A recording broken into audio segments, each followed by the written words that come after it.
We have new reporting on that secret plan to sneak President Trump off Air Force One and into that catering truck, then onto another plane.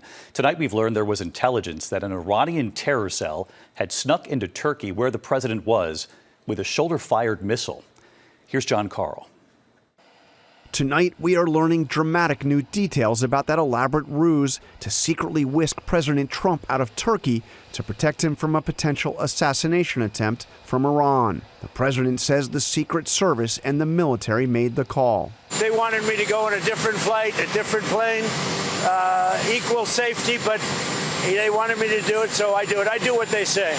That decision to sneak Trump off an older version of Air Force One into this catering truck and then onto a separate jet was made just a few hours before his scheduled departure from Turkey. The decision was driven by intelligence that an Iranian terror cell had snuck into Turkey with a shoulder-fired missile, and that they had information about Trump's whereabouts. Were you worried about a shoulder-fired missile? I don't worry about anything, to be honest. Whatever it is, you know my attitude? Whatever.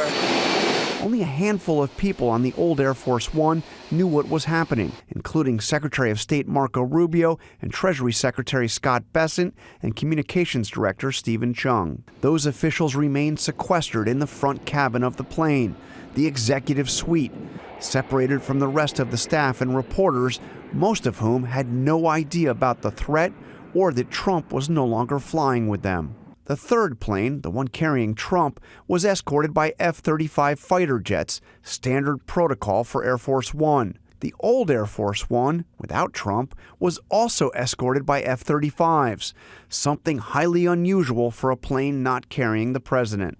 Trump was asked about the threat to those who remained on the old Air Force One. I think actually the plane that I flew on was at greater risk. I think it was at greater risk because that would be the plane I think that they would be more likely to go for. And what did Trump think about having to sneak off Air Force One in a catering truck, leaving behind his staff and the traveling press? He loved it, one of his closest aides told me.